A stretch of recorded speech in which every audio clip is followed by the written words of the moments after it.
Amém. Meus queridos irmãos, um bom dia, a graça e a paz do Senhor Jesus. Amém. Nós concluímos, como vocês bem sabem, o nosso diretório para recebimento de novos membros. Os irmãos que fizeram todo o curso estão aptos para se tornarem membros da nossa igreja, o que nos dá uma alegria muito grande.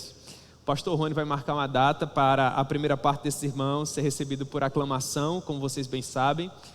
E depois nós marcaremos uma data para aqueles que vão se batizar, finalmente passarem pelo rito do batismo e naturalmente em seguida se tornarem também membros da nossa igreja. Primeiro ponto, se você ainda não procurou o irmão Silvio para dar o seu nome e todos os dados, para que administrativamente você possa ser transferido de congregado para membro, procure o irmão Silvio, porque ele é responsável, tá certo, para pegar esses nomes e fazer esses detalhes administrativos. Se você vai se batizar e ainda não conversou também com o irmão Silvio para dar o seu nome, faça isso o mais rápido. E em terceiro lugar, se após todo esse período de estudos você ainda tem alguma dúvida, venha conversar conosco, tá certo? Procure o pastor Rony, pode me procurar, o pastor Jorge, o pastor Euder. Nós vamos ficar felizes em tirar alguma dúvida e esclarecer algum ponto que porventura você ainda tenha dúvida, para que você possa ouvir a se tornar membro por aclamação com alegria no seu coração, ou se batizar sem nenhuma dúvida, tá certo? O nosso objetivo, irmãos, com aquela série de estudos não era amedrontar ninguém, tá bom? Descansem o coração, fiquem em paz. É o Espírito Santo que vai cuidar de você após o batismo, assim como ele tem cuidado de todos os demais irmãos que se batizaram, tá bom? E nós vamos estar aqui para caminhar com os irmãos, para ajudar os irmãos. Se porventura nós percebermos alguma coisa que possa estar atrapalhando a sua caminhada, nós vamos tentar conversar e auxiliar, assim como os irmãos têm nos auxiliado, para que juntos nós possamos chegar a Jerusalém Celestial. Só o que não pode acontecer é alguém aqui ficar pelo caminho, irmãos. Isso é tudo que nós não queremos, isso é tudo que nós jamais desejaríamos para ninguém, em absoluto. Na verdade, entristece o nosso coração quando nós percebemos que alguma pessoa está caminhando com dificuldades, ou então está enamorado por algo que o prejudica em seu relacionamento com Deus, a pessoa que está faltando os cultos, a pessoa que está perdendo o contato com o rebanho, que está se desligando, e isso é muito perceptível quando está acontecendo. Então que Deus possa nos fortalecer a todos, que Deus possa nos conceder graça, para que nós possamos permanecer unidos, para que as nossas famílias permaneçam saudáveis, para que Deus nos permita uma adoração nesse lugar saudável, sem esses recalques espirituais que aprisionam as pessoas, mas uma espiritualidade livre de usos e costumes que são bem-vindos em dado momento, mas que não são superiores à palavra de Deus. A palavra de Deus é que é regra de fé e prática, é a palavra de Deus que dita a maneira como nós deveremos nos vestir e usar o nosso vocabulário, os lugares onde nós vamos frequentar, os amigos que teremos, a maneira com que nos relacionaremos com as demais pessoas. Que a palavra de Deus fale, irmãos, e que nós tenhamos uma espiritualidade saudável, livre, para a glória de Deus. Que vocês se sintam felizes aqui, acolhidos, amados, que vocês percebam que essa é a casa de vocês, que essa é a família de vocês, que vocês são bem-vindos em qualquer área que soma para perfazer essa igreja.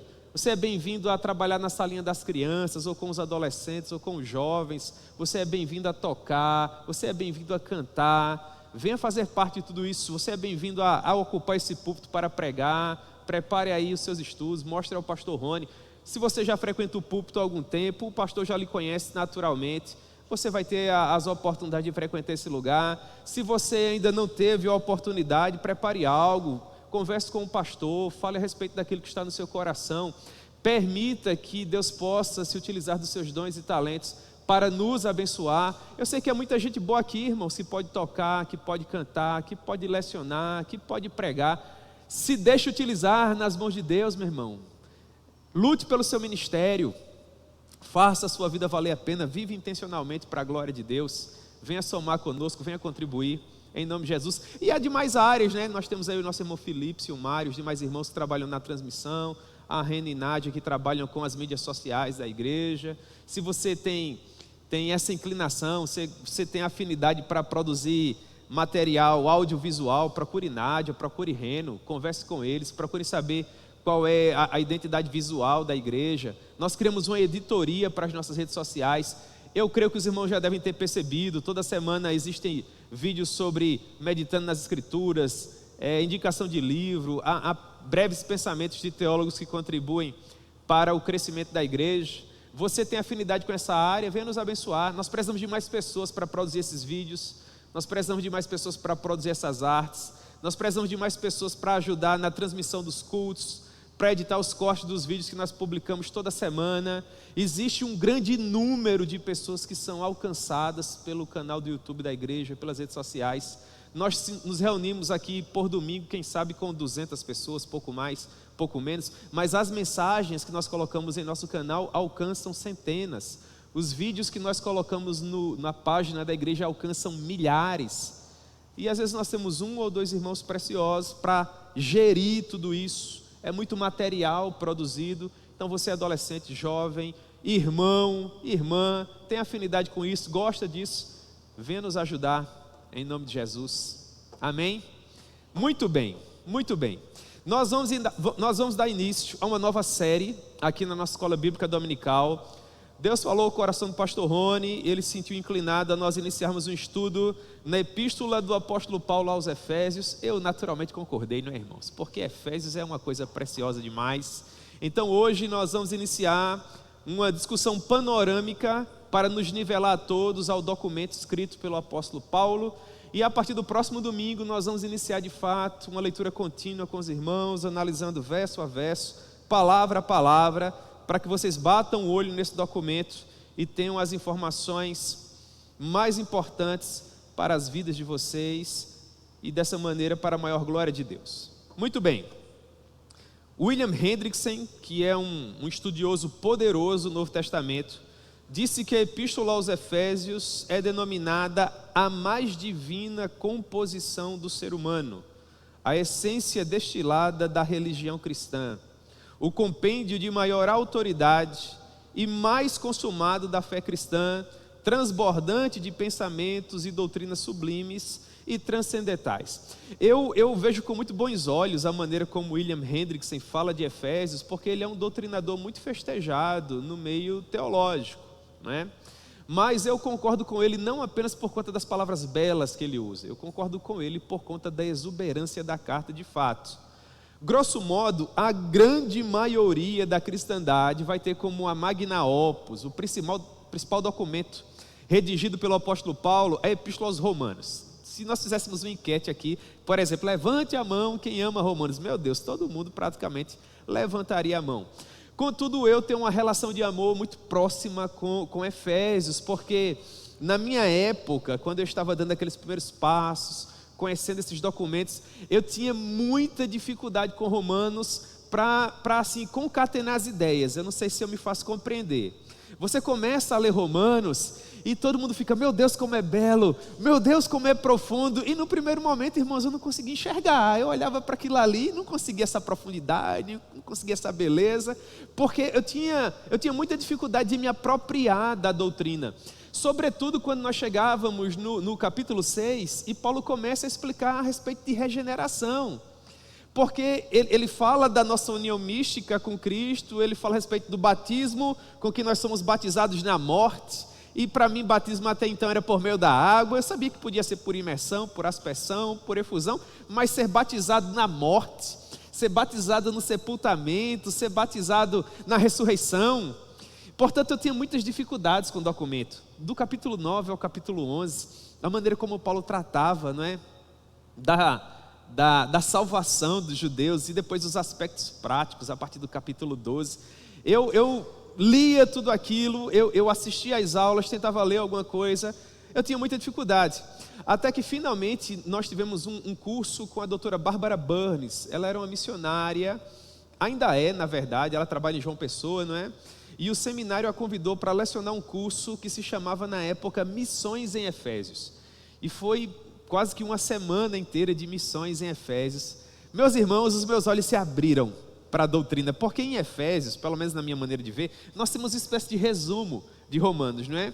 O que Paulo vai dizer em 5 capítulos em Romanos, saindo da depravação total do homem até a justiça por meio da fé, Paulo diz em Efésios, no capítulo 2, em 8 versículos, irmãos, é precioso, não é? Ele nos deu vida, estando nós mortos em nossos delitos e pecados, entre os quais andávamos outrora, segundo as inclinações da nossa carne, fazendo a vontade da nossa carne, segundo o espírito da potestade do ar, assim como todos os demais que ainda não compreenderam a mensagem da cruz ensanguentada, e nós éramos por natureza filhos da ira, como também os demais. Agora perceba como ele nos oferece agora o antídoto. Mas Deus, sendo rico em misericórdia, e por causa do grande amor com que nos amou, e estando nós mortos em nossos delitos e pecados, nos deu vida juntamente com Cristo. Aí ele arremata: pela graça sois salvos. Perfeito. 8 versos, é uma coisa preciosa, sim ou não, irmãos? Precioso demais. Lembra aquele garoto que foi fazer um curso de missões com o pastor Ronaldo Lidório na Inglaterra? Vocês lembram dessa história que eu contei para vocês? O garoto queria evangelizar os coleguinhas na escola, se matriculou no curso de evangelização com o pastor Ronaldo Lidório, que dispensa comentários. Sexta-noite, o garoto leva o seu lápis, leva a sua caderneta, assiste toda a palestra, não consegue anotar nada. Aula ao sábado, não consegue anotar nada. No domingo, final da última palestra, lá vai o garoto frustrado, conversar com o pastor Ronaldo Lidório. Ele abre o coração e diz: pastor, quero salvar os meus amiguinhos na escola, vim para esse curso para ajudar-me a evangelizá-los, aqui minha caderneta, aqui meu lápis. 3 dias eu não consegui anotar nada. E o pastor falou que aquele era um curso para pessoas adultas, mas que ele guardasse o coração, porque evangelizar, falar de Jesus para os coleguinhas era muito simples. Bastava dizer quem você era, o que Jesus fez por você e quem você é agora. E o garoto olha para o pastor e diz: e por que o senhor não falou isso na sexta-feira? Tinha anotado aqui, estava resolvido, não é? Então foi a minha sensação. Romanos de fato é belíssima. Romanos é uma carta importantíssima, nos ensina toda a ordem da salvação, desde a depravação total do homem até a glorificação, não é assim? Romanos 8,30 me parece. E aos que predestinou, e essa palavra é preciosa, a esses também chamou, e aos que chamou, a esses também justificou, e aos que justificou, a esses também glorificou. É fato, irmãos, não há nada que possa nos separar do amor de Deus que está em Cristo Jesus. Mas em Efésios, e essa é a minha relação com a carta, eu vejo isso de uma maneira até poética, não é?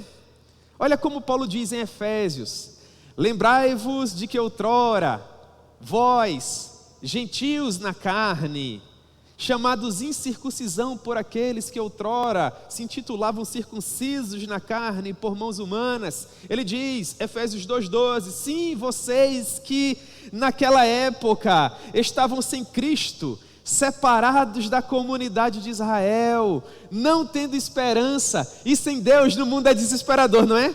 Separado da comunidade de Israel, estranhos às alianças da promessa, não tendo esperança e sem Deus no mundo, mas agora, em Cristo Jesus, vocês que estavam longe foram aproximados pelo sangue de Cristo. Foram aproximados pelo sangue de Cristo. E agora vocês estão edificados sobre o fundamento dos apóstolos e profetas, sendo Ele mesmo, Cristo Jesus, a pedra angular. Portanto, outrora nós não éramos família, agora somos. Outrora nós éramos estranhos às alianças da promessa, agora nós temos a promessa de viver no céu por toda a eternidade com o Senhor Jesus. Outrora nós não tínhamos esperança, agora nós sabemos que não há nada que possa nos separar do amor de Deus que está em Cristo Jesus. Outrora nós vivíamos sem Deus no mundo, hoje nós podemos dizer: o Senhor é o meu pastor, nada me faltará. Portanto, Efésios tem sido denominada a mais divina composição do ser humano, a essência destilada da religião cristã, o compêndio de maior autoridade e o mais consumado documento da cristandade. Quando alguém que ama Romanos vinha dar aula de Romanos, aí eles fazem os comentários, né? Hoje é Efésios, e o F.F. Bruce diz que Efésios é um dos documentos religiosos mais elevados que já foram produzidos, tanto devido à sublimidade da mensagem, como às suas formas nobres de expressões que atravessam gerações. É verdade. Um estudioso chamado A.S. Peake, em uma das suas palestras na Universidade de Rylands, na Inglaterra, que Michel e Renara conhecem muito bem, não é? Chamou Efésios de a quintessência do paulinismo. Já imaginou, irmãos? Que documento maravilhoso. Vocês já leram Efésios de ponta a ponta, do capítulo 1 até o capítulo 6? É muito bonito, não é? Meu Deus do céu. Então vem o Dr. Shedd. O Dr. Shedd era uma das maiores autoridades nesse documento em todo o mundo. Foi o texto que ele escolheu para se debruçar. A doutora Bárbara é cria do Dr. Shedd, é discípula dele, foi mentoreada por ele, né? Inclusive ela conta até uma história bem interessante, que no princípio, quando ela chegou ao Brasil, com algumas ideias, ela ainda não tinha a teologia que o Dr. Shedd possuía até então. Ela vinha de uma outra tradição. Isso ela conta. À medida que ela pregava em inglês, ela não sabia o português ainda. À medida que ela pregava em inglês e o Dr. Shedd traduzia, ele fazia uma tradução, sabe, com uma teologia, segundo ela, mais elaborada. E ela dizia que pregava e pensava: meu Deus, eu estou falando de uma forma, ele está traduzindo de outra. E depois que o tempo passou, que ela caminhou com ele, ela falou assim: agora eu entendo porque ele fazia isso, não é? Eu quero acreditar, irmãos, que o Espírito Santo, respeitadas as devidas proporções, naturalmente, talvez faça isso conosco, não é? Às vezes nós estudamos, nos debruçamos sobre um texto, preparamos o nosso esboço e nos preparamos para um fluxo de pensamento que vai alcançar o coração dos irmãos de uma determinada forma. E no momento em que nós estamos entregando essa mensagem, pronunciando essas palavras, eu creio que o Espírito Santo vai se encarregando de escolher as palavras corretas, no tom correto, com a ênfase correta, para que, ainda que essa mensagem esteja sendo pregada para uma pequena multidão como essa, ela alcance os nossos corações de uma maneira individual, para falar conosco de acordo com as nossas necessidades. E é muito interessante porque às vezes em uma mensagem de 50 minutos, a parte que mais falou ao seu coração foi nos 5 minutos iniciais. Mas você conversa com o irmão e ele compartilha do que Deus falou no coração dele, foi lá pelo meio da mensagem. E às vezes alguém vai fazer um comentário sobre a mensagem e fala de uma aplicação que foi feita lá no final. Então, 50 minutos, o que de fato você precisava ouvir estava lá no começo, outro lá pelas tantas, outro lá no final. Deus é maravilhoso. Deus é maravilhoso. Dr. Shedd dizia o seguinte: Efésios, epístola que tem me desafiado há muitos anos e que depois de muito estudo continua me desafiando. É uma epístola que foi reconhecida por uma das grandes autoridades do Novo Testamento como, isso aqui é o Dr. Shedd, o irmão está falando, eu só estou lendo aqui, como a rainha de todas as cartas escritas pelo apóstolo Paulo.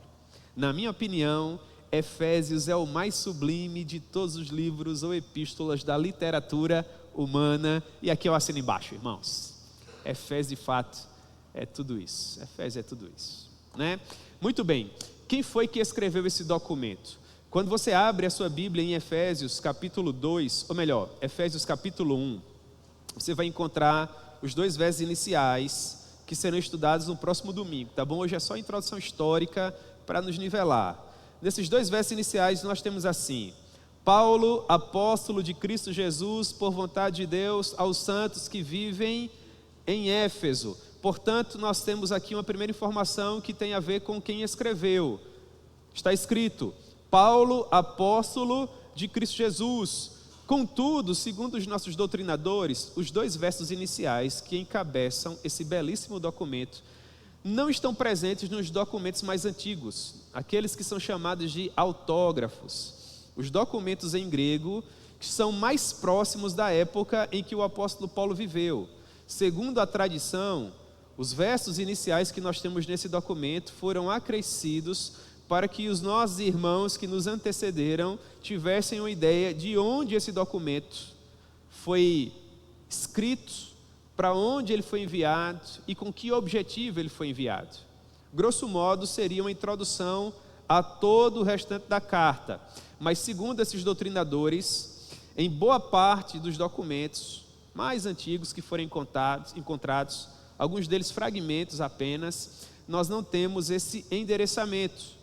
Contudo, a imensa maioria dos estudiosos do Novo Testamento entende que foi o apóstolo Paulo que escreveu esse documento.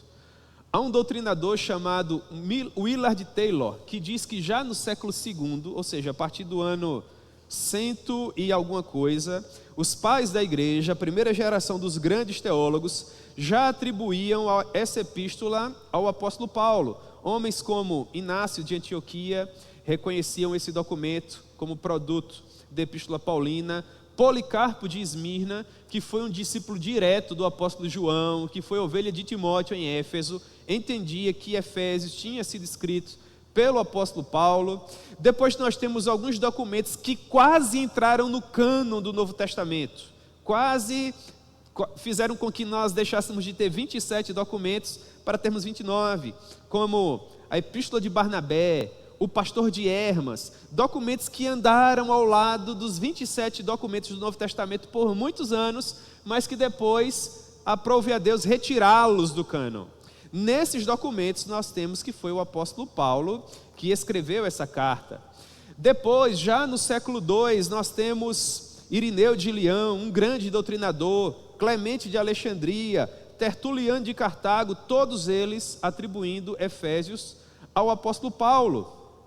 Todos eles. Mas para além dessas evidências históricas, nós temos evidências dentro da própria carta que nos dão indícios de que de fato foi o apóstolo Paulo quem escreveu o documento. Pois bem, quando você olha para o final de Efésios capítulo 6, no final da carta, eu gostaria até que os irmãos abrissem comigo, por favor, Efésios capítulo 6, a partir do verso 21, Efésios 6, 21, o apóstolo Paulo diz: e para que saibais também a meu respeito e o que faço, de tudo vos informará Tíquico, o irmão amado e fiel ministro do Senhor. Foi para isso que eu vos enviei, para que saibais a nosso respeito e ele console o vosso coração. Portanto, o Dr. Shedd vai nos dizer que ao longo de toda a vida do apóstolo Paulo, ele teve mais de 30 discípulos auxiliares diretos, que estiveram caminhando com Paulo ao longo de toda a sua vida. E até para nós iniciarmos aqui, ou melhor, para nós avançarmos, eu gostaria de fazer uma aplicação com base nisso que o Dr. Shedd descobriu. Meus irmãos, nós precisamos fazer discípulos. Se você lidera um departamento, se você é uma pessoa que tem responsabilidades na igreja, e você não consegue levantar ninguém que se inspire em você para fazer o que você faz, alguma coisa está errada. Alguma coisa está errada. Por exemplo, se nós estamos aqui como pastores, vou dar o nosso exemplo, e nenhum jovem ao longo de muitos anos se interessa para fazer um seminário, alguma coisa está errada, irmãos. Se ninguém se interessa para dar aula, se ninguém se interessa para pregar, alguma coisa está sendo feita de modo a não despertar interesse no coração da próxima geração. Alguma coisa precisa ser modificada, porque dessa maneira a igreja vai se tornar estéril. Ainda que a igreja tenha 200, 300, 400 pessoas, se é uma igreja que não gera discípulos, ela é uma igreja inchada, ela não é uma igreja saudável. Nós precisamos de jovens que aspirem se tornar pastores. Nós precisamos de jovens que aspirem tocar esses instrumentos. Uma igreja saudável, no momento em que os meninos do louvor estão tocando aqui, precisa de crianças olhando com olhos encantados para essa bateria e para essa guitarra e para tudo mais aqui, querendo ser como eles são. Se eu me sento em uma dessas cadeiras e nenhum adolescente se senta do meu lado porque me tem como referencial, isso para a glória de Deus, irmãos, entendem? Isso aqui não é idolatria não, meus irmãos, em nome de Jesus, vocês estão entendendo, não é? Alguma coisa está errada, irmãos. Departamentos que não geram vida, eles precisam modificar a sua visão, a sua maneira de ser. Igrejas que não geram vida são igrejas que precisam rever a sua filosofia de ministério, não é? Pastores que não compartilham o púlpito, irmãos que não cedem a oportunidade a outros. Esse tipo de sentimento não pode residir em nosso coração, meus irmãos. Em absoluto. Paulo tinha vários auxiliares. Aqui ele está chamando de Tíquico de irmão amado e fiel ministro. A palavra que Paulo usa aqui para chamar Tíquico de ministro é a palavra diácono. É aquele que serve, é aquele que caminha ao lado. Quando ele vai se referir a Timóteo, ele chama Timóteo de sunergon. É aquele que tem o meu ministério.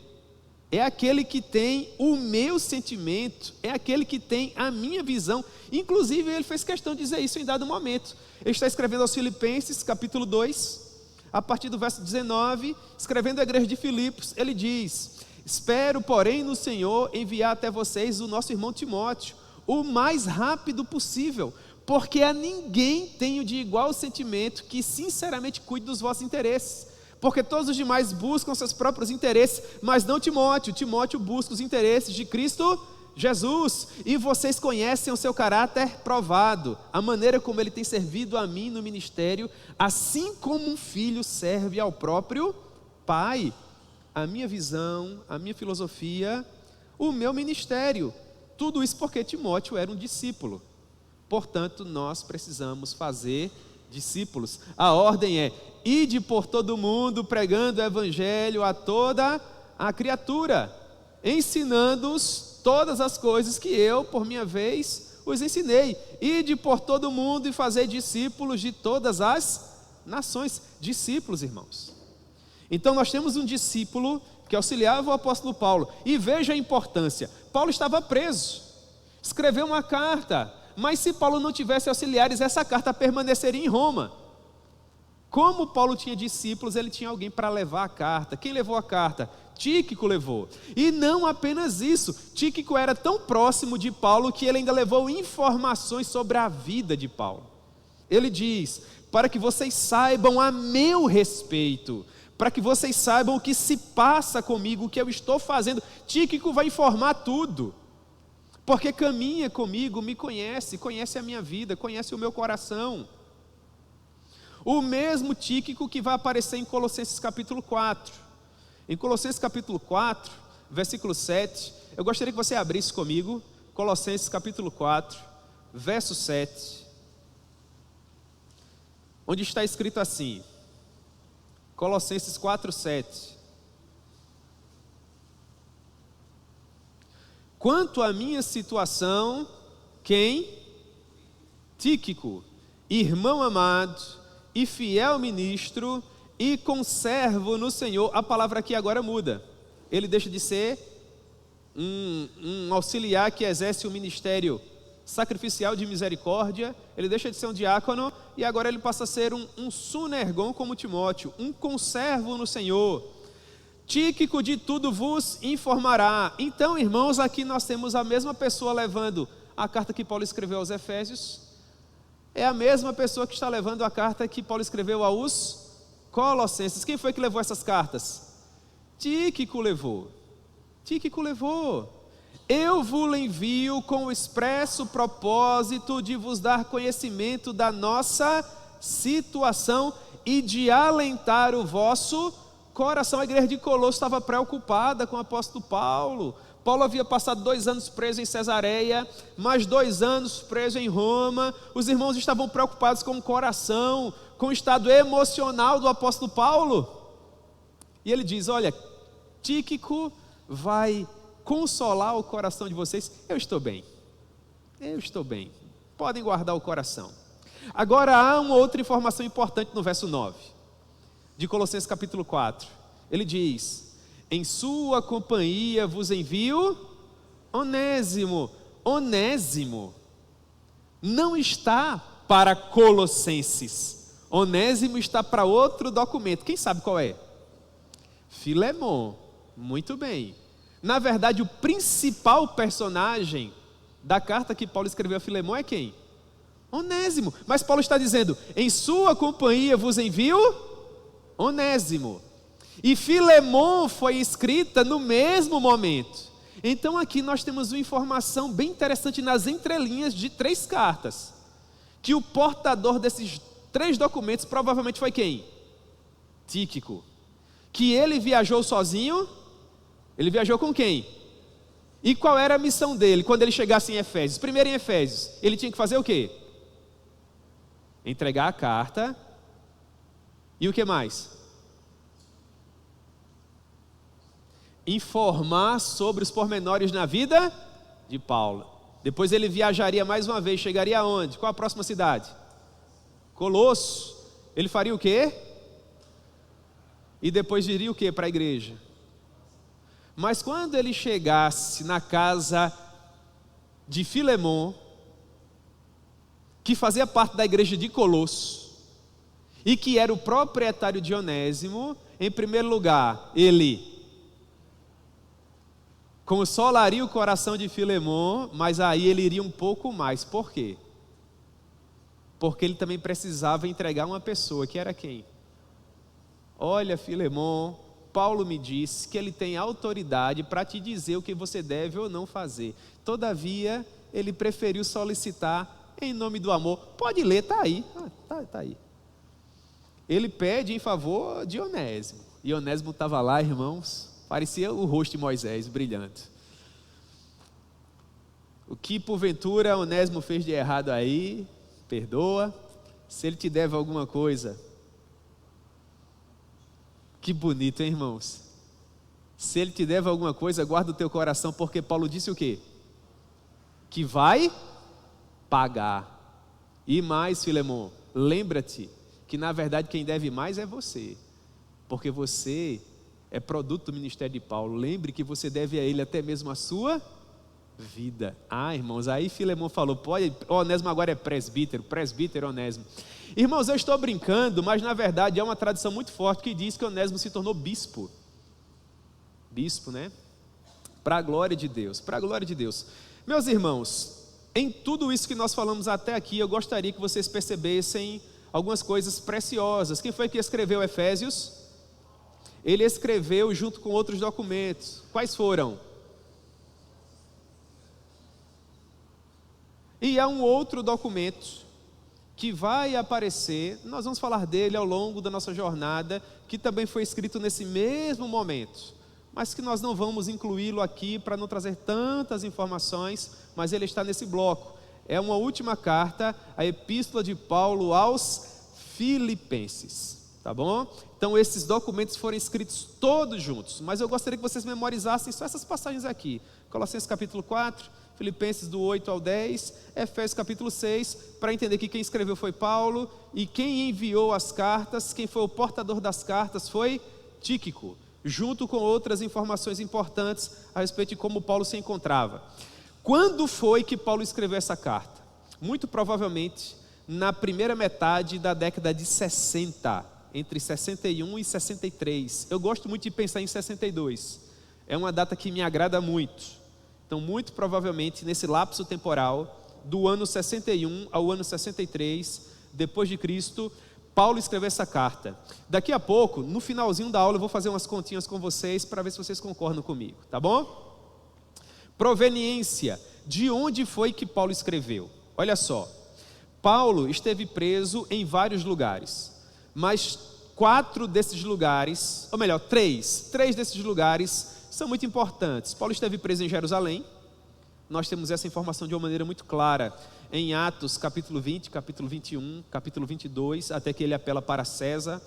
Paulo ficou preso também em Cesareia por pelo menos 2 anos, e depois, já na porção final da sua vida, ele esteve preso também em Roma. Então existem linhas que dizem que Paulo pode ter escrito, por exemplo, em Jerusalém, que Paulo pode ter escrito em Cesareia, mas a corrente mais forte diz que Paulo escreveu quando estava preso na cidade de Roma, por N motivos. Era uma prisão domiciliar, Paulo tinha acesso a muita informação, ele tinha a liberdade de receber ofertas, como foi o caso da igreja de Filipenses, ele tinha a oportunidade de receber auxiliares, ele convivia, por exemplo, com Arquipo, ele convivia com Timóteo, com Marcos, com Lucas, com Tíquico, com Epáfras, com Onésimo. Esses são os mencionados, Mas haviam muitos outros, então as informações estavam muito próximas do apóstolo Paulo, de modo que muito provavelmente foi quando estava em Roma que ele escreveu Efésios, Filipenses, Colossenses e Filemon.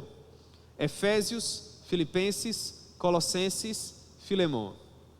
Efésios, Filipenses, Colossenses e Filemon. São as chamadas epístolas de prisão. Agora, só mais um detalhe para vocês. 1 Timóteo, 2 Timóteo e Tito também são epístolas de prisão. Porque Paulo estava preso quando escreveu. Só que, como o conteúdo desses documentos estão mais próximos dos poímenos, dos presbíteros, dos pastores, esses documentos foram classificados como epístolas pastorais. Então, quando nós somos indagados, quais as epístolas de prisão? Efésios, Filipenses, Colossenses, Filemon. Quais as epístolas pastorais? 1 Timóteo, 2 Timóteo, Tito. Mas Paulo escreveu as epístolas pastorais mesmo preso. 1 Timóteo e Tito, junto com Efésios, Colossenses, Filipenses e Filemon. E 2 Timóteo, que foi a última carta que ele escreveu quando ele estava numa masmorra. O contexto agora é diferente. Todas as demais epístolas de prisão foram escritas na prisão domiciliar, na casa que Paulo tinha alugado. Mas 2 Timóteo, o último documento produzido pelo apóstolo, foi escrito quando ele se encontrava numa masmorra romana, pouco antes de morrer. Tudo certo? Meus irmãos, com relação à autoria, à data, à proveniência, ou seja, o lugar de onde Paulo escreveu, e ao destino, que foi, no nosso caso aqui de hoje pela manhã, aos Efésios. Há alguma dúvida? Alguém quer perguntar algo? Algum ponto não ficou claro? Tudo certo? Muito bem. Então vamos construir rapidamente a maneira como Paulo chegou até essa cidade, a conheceu e o que o levou a escrever esse documento. Para nós construirmos isso, eu gostaria de abrir a minha Bíblia com vocês em Atos, capítulo 13. Nós vamos passar rapidamente pelo livro de Atos, só para vocês entenderem alguns pormenores aqui da vida do apóstolo Paulo.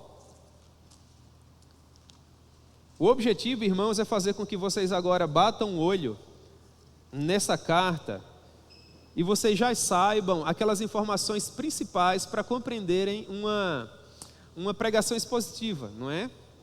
Então, da próxima vez que alguém vier pregar na igreja, um dos pastores, um dos irmãos, disser assim: abra a sua Bíblia na epístola que Paulo escreveu aos Efésios, no capítulo tal. Então, essas informações elas vão fazer assim, nas mentes de vocês, todo o contexto já vai estar construído, então você vai entender por que foi que o pastor escolheu aquela carta, aquele capítulo, do que ele vai tratar, de que maneira aquele documento foi escrito, e as aplicações elas vão fluir de uma maneira muito mais fluida na sua mente e no seu coração.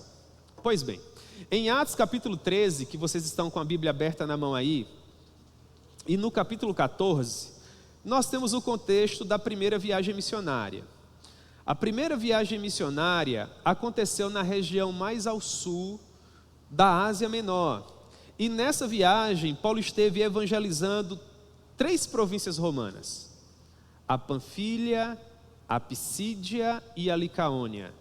Na Panfilha, Paulo esteve evangelizando a cidade de Perge. Foi a primeira cidade que ele esteve evangelizando. Está aí do verso 13 ao verso 15 de Atos capítulo 13. Foi justamente na região de Perge que o João Marcos desistiu da viagem e voltou para Jerusalém. Eles deixam a província da Panfilha, eles viajam para uma próxima, chegam a Pisídia e evangelizam a cidade de Antioquia, do verso 16 até o verso 41. Depois eles deixam essa região, agora nós chegamos a Atos, capítulo 14. E em Atos capítulo 14, Paulo chega a uma próxima província romana, a província romana da Licaônia. Entenda que essas províncias, à época do apóstolo Paulo, seriam semelhantes aos estados que nós temos em nossa federação. Por exemplo, imagine que Paulo estava evangelizando a região nordeste e ele evangelizou Paraíba, Pernambuco, Rio Grande do Norte. Deu para compreender? Ele estava na província romana da Ásia, que seria semelhante, por exemplo, à província brasileira do Nordeste. E ele evangelizou 3 estados: a Panfilha, a Psídia e a Licaônia. Na Licaônia, Atos capítulo 14, ele esteve evangelizando 3 cidades: Icônio, Listra e Derbe. Tá bom?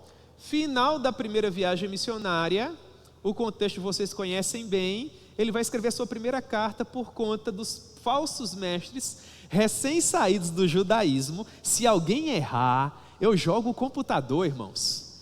Falsos mestres recém-saídos do judaísmo que estavam atrapalhando as igrejas recém-plantadas, trazendo aspectos da lei de Moisés para dentro das igrejas: guarda do sábado, circuncisão, calendário cerimonial. Que documento é esse, irmãos? Muito bem. Depois nós temos uma segunda viagem missionária.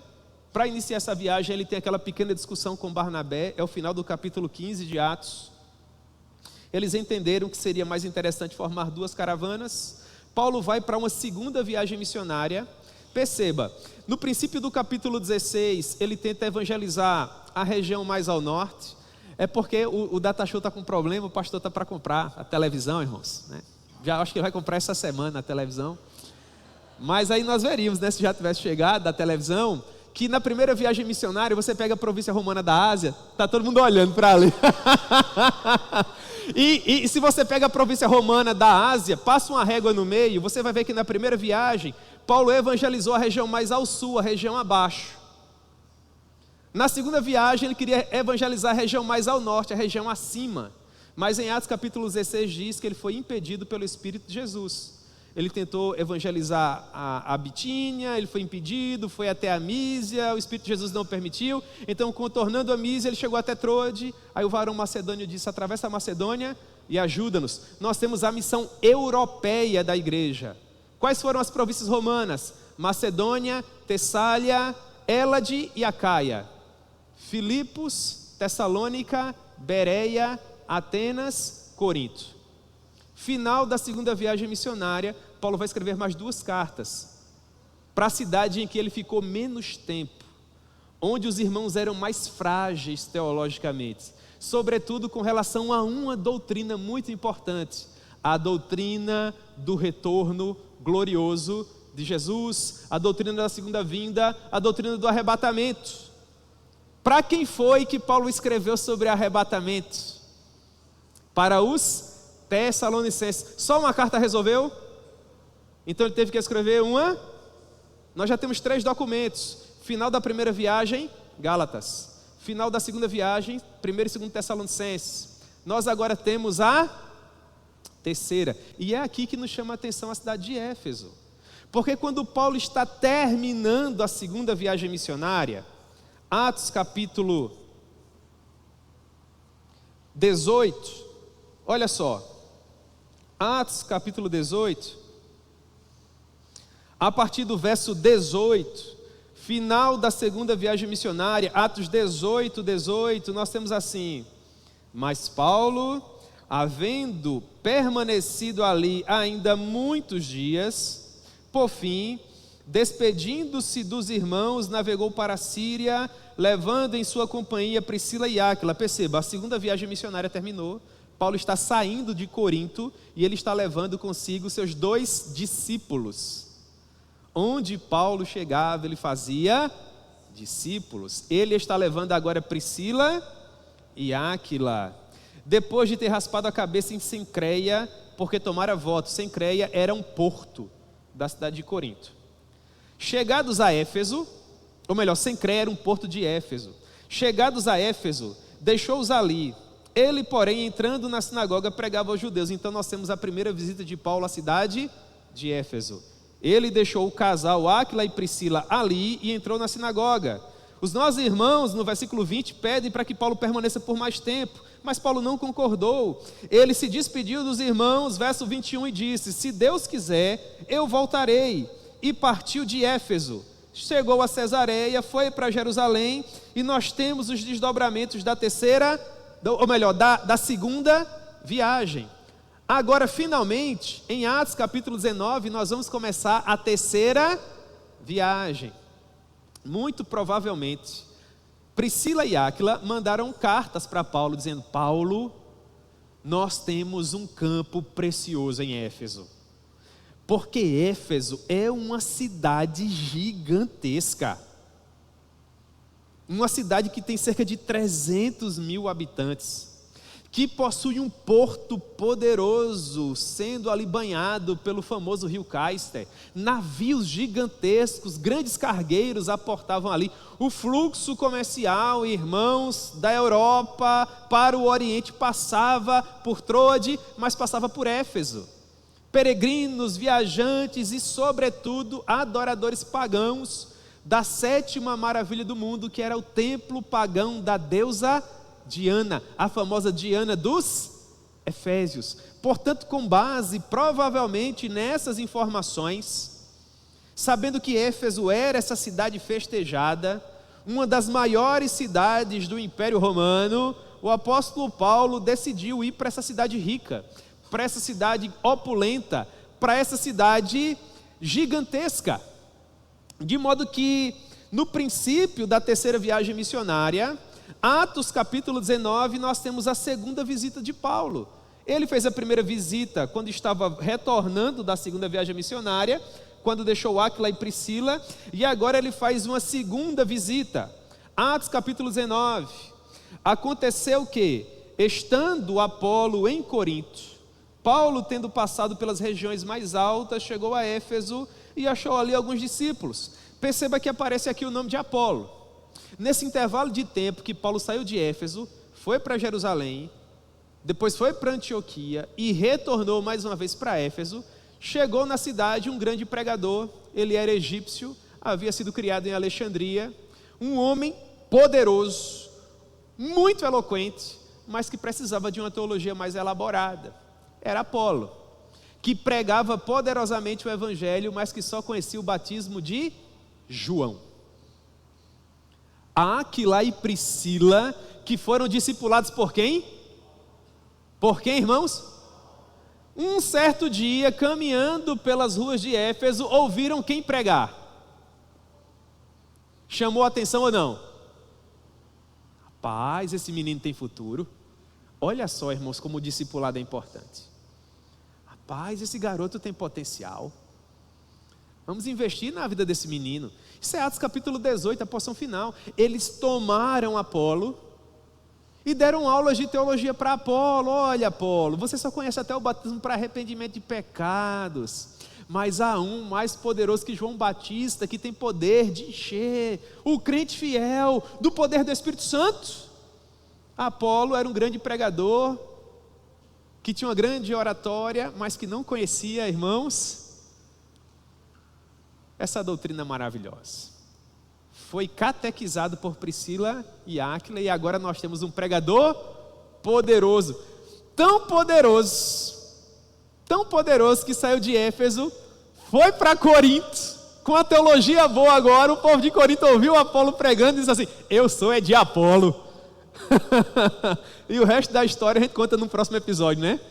Aí lá vem, eu sou de Paulo, eu sou de Apolo. Foi depois desse negócio aqui, né? Então a teologia é muito boa, mas às vezes os irmãos floreiam demais. Aí olha só, irmãos.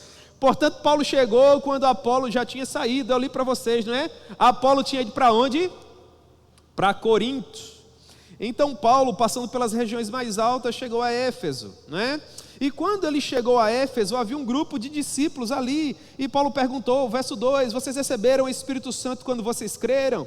E eles responderam, perceba, haviam sido evangelizados por Apolo, em um momento em que Apolo ainda não conhecia a doutrina. Eles dizem, nós ainda nem ouvimos falar que existe o Espírito Santo. Então Paulo perguntou, e vocês foram batizados em nome de quem? Eles disseram, no batismo de João. Paulo vai explicar que o batismo de João era para arrependimento de pecados, mas a partir do verso 6, Paulo vai impor sobre eles as mãos, para que venha sobre eles o Espírito Santo, e eles passaram a falar em línguas, e eles profetizaram ao todo uns 12 homens. Meus irmãos, nos dias atuais nós precisamos, após um culto como esse aqui, orar de mãos erguidas para que as pessoas sejam cheias com o Espírito Santo, assim como aconteceu aqui? Não. Por quê? Porque nesse momento, em especial nesse texto, nós temos aquilo que chamamos de chancela apostólica. Vocês lembram que Jesus disse, através dos lábios de Lucas, lá em Atos, capítulo 1, versículo 8, que as pessoas receberiam poder ao descer sobre elas o Espírito Santo, de modo que elas dariam testemunho tanto em Jerusalém, como em toda a Judéia, Samaria e até os confins da terra? Pois bem, nesse momento se cumpre categoricamente toda aquela expansão que foi profetizada pelo Senhor Jesus. E nós chamamos de chancela apostólica, porque aprove a Jesus enviar um apóstolo para dar provas de que o Espírito Santo havia chegado em Jerusalém, na Judéia, Samaria, e agora chegava até os confins da terra. Por exemplo, para provar que isso havia acontecido em Jerusalém, que havia acontecido na Judéia. Jerusalém é a capital da Judéia. Então, pensar Jerusalém é pensar Judéia. Amém? Qual o texto que prova isso? Atos capítulo 2. Em Atos capítulo 2, a partir do verso 1, está escrito: ao cumprir-se o dia de Pentecostes, estavam todos reunidos no mesmo lugar. De repente veio do céu um som como de um vento impetuoso, encheu toda a casa onde eles estavam assentados. Apareceram línguas distribuídas entre eles, como que de fogo, pousou uma sobre cada um deles, e todos ficaram cheios do Espírito Santo, e passaram a falar em outras línguas, segundo o Espírito Santo concedia que falassem. O Espírito Santo chegou a Jerusalém e Judéia. Depois esse povo é expulso de Jerusalém. Atos capítulo 8, não é assim? Os que foram expulsos de Jerusalém, em Atos capítulo 8, chegaram a qual província? Samaria. E começaram a pregar. E os samaritanos se converteram, mas até então não foram cheios do Espírito Santo. O que é que a igreja de Jerusalém faz? A igreja de Jerusalém envia 2 apóstolos para Samaria. Atos capítulo 8, a partir do verso 14. Quem é que vai para lá? Pedro e João. Então eles oraram pelos irmãos para que eles recebessem o Espírito Santo. Versículo 16. Porque até então o Espírito Santo não havia descido sobre eles. Eles só haviam sido batizados no batismo de João. Então eles impuseram as mãos e eles receberam o Espírito Santo, testemunhando em toda Jerusalém, Judéia, agora Samaria. Aí finalmente vem mais um apóstolo, agora na cidade de Éfeso, no meio dos gentios, uma ideia de confins da terra. E o apóstolo pergunta, Atos capítulo 19, vocês receberam o Espírito Santo quando creram? Não, nem ouvimos falar. Então o apóstolo impôs as mãos. Irmãos, impor as mãos é tornar público. Paulo tornou público que naquele momento ele estava orando para que aqueles 12 discípulos recebessem o Espírito Santo. E o Espírito Santo veio sobre eles. Em cada uma dessas oportunidades as pessoas falaram em línguas. Significa dizer que quando você se converte hoje e é cheio desse mesmo Espírito Santo, você vai ter que necessariamente falar em línguas? Responda para mim. Não, porque o objetivo das línguas era semelhante ao objetivo de levantar as mãos. O Espírito Santo queria tornar aquele fato o quê? Público, notório. E se há um dom que dá ênfase à presença do Espírito Santo para aquele que ainda não conhece a doutrina, que dom é esse? O dom de língua. Você lembra de Atos capítulo 2? Nós somos partos, medos, elamitas, do Ponto, da Ásia, da Capadócia, frígios, cretenses e arábios, romanos, prosélitos, e ouvimos esses judeus falar em nossa própria língua as grandezas de Deus. Chamou a atenção, fez a multidão afluir ainda mais. É a última informação que nós temos a respeito desse fenômeno belíssimo. Com isso, Jesus provou para nós que de fato nós estávamos dando testemunho em Jerusalém, Judéia, Samaria e até os confins da terra. Hoje, agora fazendo aplicação para os nossos dias, quando o evangelho é pregado, e aí na sua cadeira você sente o seu coração arder e entrega de fato a sua vida a Jesus, nesse momento, sem que o pastor precise chamar você para impor as mãos, você já é cheio com o poder do Espírito Santo, assim como ele que está pregando para você ouvir. Porque agora a nossa amada doutrina apostólica não precisa mais dar esse testemunho público, porque ele já é notório. A partir desse episódio em Éfeso, a coisa se tornou como é até hoje, até nos dias atuais. Amém? Muito bem. Para que não reste nenhuma dúvida, no meio pentecostal, esses irmãos que falam hoje, meus irmãos, eu entendo que eles falam o dom de línguas, eu respeito, entendeu? E se você tiver o dom de línguas, meu irmão, e aprover a Deus, permitir que você use para edificar a nossa vida, sinta-se à vontade, né? E que Deus levante um intérprete, para que nós sejamos abençoados também, né? Em nome de Jesus. Em nome de Jesus. É um dom belíssimo, assim como o dom de interpretação. Nós temos irmãos preciosos que entendem que esse dom ele não é mais devido à nossa época. Nós temos outros irmãos que são preciosos, que entendem que o dom é devido, e eles não apenas possuem, mas usam esse dom, e nós temos essa diversidade.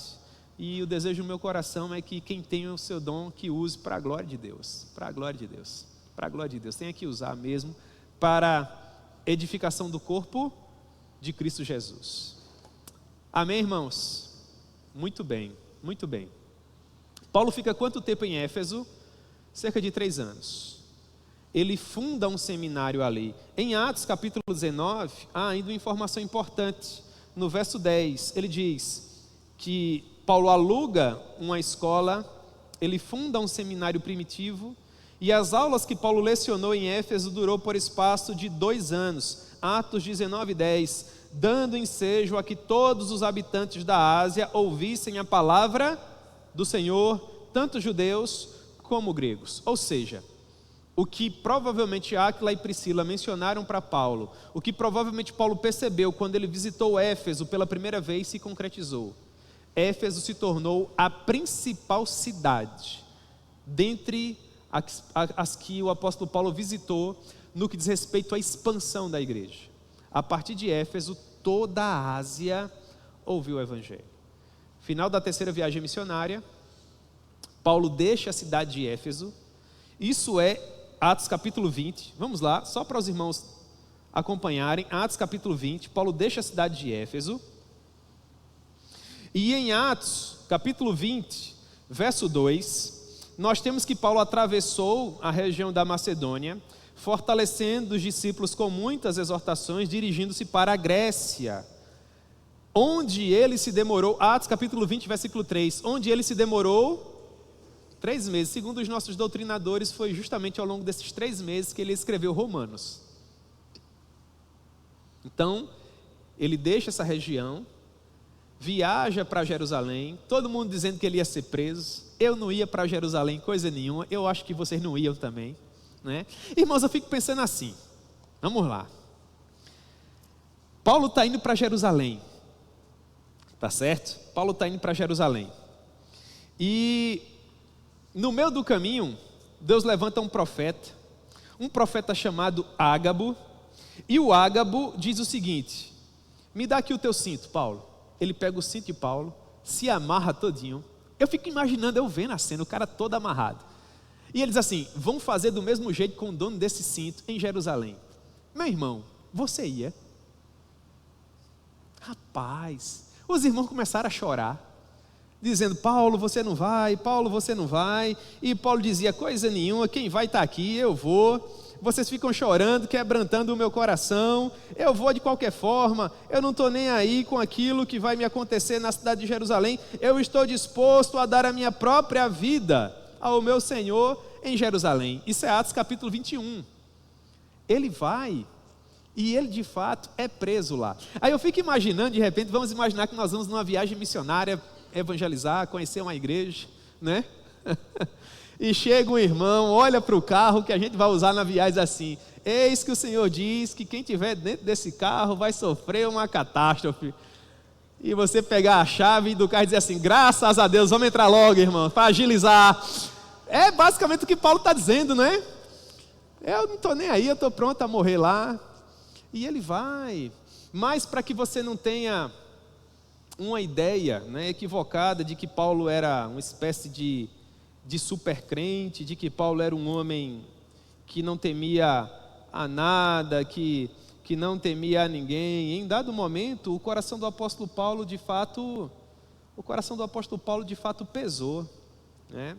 Ele estava preso em Cesareia, ele estava preso há muitos anos, ele sofria agruras, sendo mal visitado, mal alimentado.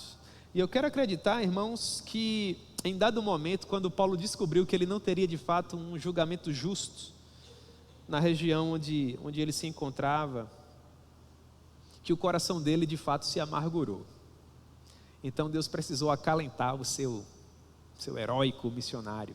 E isso se encontra em Atos capítulo 23, versículo 11. Atos 23, 11. Isso foi logo após Paulo descobrir, por meio do seu sobrinho, que havia mais um plano para matá-lo. Irmãos, você descobre que há um plano para te matar, você não está nem aí. Descobre um segundo plano, está nem aí. Descobre 20 planos para te matar, você não está nem aí. Aí de repente vem mais um plano, seria mais um plano. Esse homem já escapou tantas vezes, mas nesse plano o coração dele acusou o golpe. Semelhante a Elias, não é? Vou te matar, mata nada, vou te matar, mata nada, vou te matar, mata nada. Vem aquela que jamais teria condições, que era Jezabel, vou te matar, aí o homem quis morrer de fato. Foi o que aconteceu com Paulo aqui, né? Então, irmãos, em Atos 23, 11, nós temos assim: após Paulo ser ameaçado, na noite seguinte, o Senhor se colocou... irmão, você gosta de grifar a sua Bíblia? Meu Deus, Deus já falou tanto comigo nesse verso aqui. É porque eu não tenho coragem de riscar a minha. Se você tiver coragem de riscar a sua Bíblia, risque, né? O pastor Geraldo, eu já risquei, né? Irmãos, na noite seguinte, o Senhor colocou-se ao lado dele. Como isso é forte, não é? Deus fez isso com Abraão com as mesmas palavras. Deus fez isso com Jacó. Deus fez isso com Elias. Deus fez isso com Paulo. Na noite seguinte o Senhor se colocou do lado dele e disse para Paulo: Paulo, meu filho, coragem. Meu Deus. Irmãos, Lucas está resumindo, entendeu? Lucas está contando a história. Vocês acham que Deus chegou para o apóstolo Paulo do lado dele e falou assim: coragem, e foi embora? Nessa palavra coragem, pelo menos no meu coração, há um diálogo muito íntimo e muito bonito, sim ou não? Como é que Lucas resumiu a conversa? Coragem, coragem, Paulo. E ele nos dá indícios, né? Pois do modo porque você deu testemunho a meu respeito em Jerusalém, importa que você faça também aonde? Aí o pessoal pensa que Paulo apelou para César. Paulo queria era a passagem, irmãos. Paulo queria a passagem. Estava preso, tinha como ir? Próxima audiência, cidadão romano. Paulo já tinha orientação. Olha para o juiz, para o grande Festo, né? E diz: já que não há expectativa de um julgamento justo aqui. Aí eu acho que Paulo deu aquela olhadinha para cima, olhou para o juiz e falou: eu apelo para César. Para César apelastes, para César irás. Quem é que estava mandando Paulo para Roma? Era o juiz? Era Deus, era Deus. Aí sabe o que é que mais fala o meu coração? É tanta coisa, né, irmãos, que fala o coração. Meu Deus do céu, já é 11h53. É que quando você está lendo Atos dessa maneira, Lucas com essa história tão envolvente, puxa vida, agora Paulo tem orientação. Onde é que Deus quer Paulo? Deus quer Paulo em Roma. Se Deus quer Paulo em Roma, vai dar tudo certo. Humanamente falando, a gente tem essa ideia, né? Deus me quer no lugar, tudo tem que dar certo, porque Deus me quer ali. É assim, irmãos? Meu Deus do céu, tudo que precisava acontecer era Deus colocar Paulo no navio, levar o navio para Roma, resolvido. Mas como é que Deus prefere fazer, irmãos? Deus coloca o cara no navio e depois de colocá-lo no navio, coloca no meio da tempestade e coloca o camarada para rodar 14 dias e 14 noites sem comer, sem beber, sem dormir, sem dizer mais nada. Eu quero acreditar que por volta do 14º dia o coração de Paulo já duvidava de Roma também, porque se fez necessário que Deus aparecesse para ele novamente. Quais foram as palavras do Senhor? Paulo, guarda o teu coração, ninguém vai morrer. Eu creio que Paulo falou, graças a Deus, Senhor, porque pelo amor de Deus, ninguém come, ninguém dorme. Como é que você vai fazer? Vai diminuir a tempestade para a gente ancorar, irmãos, custava nada, diminuir a tempestade, 5 minutinhos, encosta o barco, amarra bem amarrado, o pessoal desceu, pode mandar chuva de novo. Deus fala para Paulo, não Paulo, eu tenho uma ideia melhor, vou afundar o barco, irmãos, afunda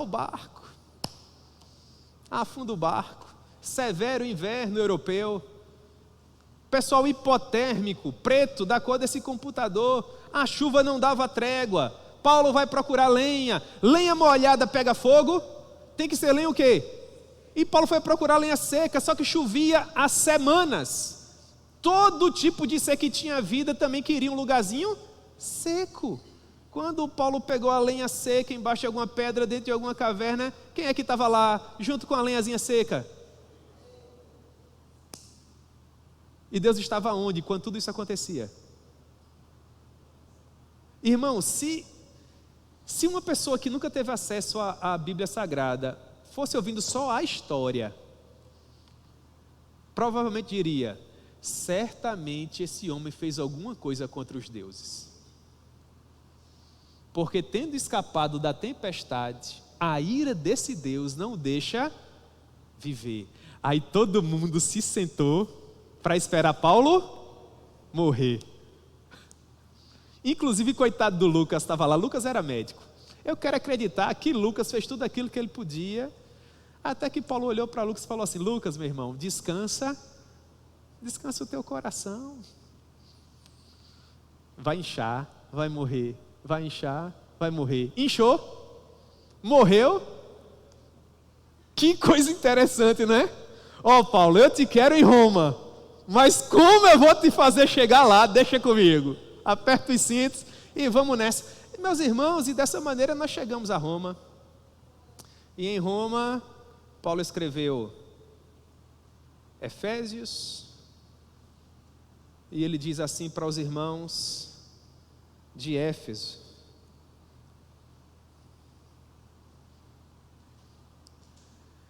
eu oro para que o Deus do nosso Senhor Jesus Cristo, o Pai da glória, lhes conceda espírito de sabedoria e de revelação no pleno conhecimento dele, de modo que ele ilumine os olhos de vocês, para que vocês compreendam, assim como eu compreendo hoje, qual a esperança do meu chamado, qual a riqueza da glória da minha herança, e como é suprema a grandeza do poder de Deus para nós, aqueles que cremos.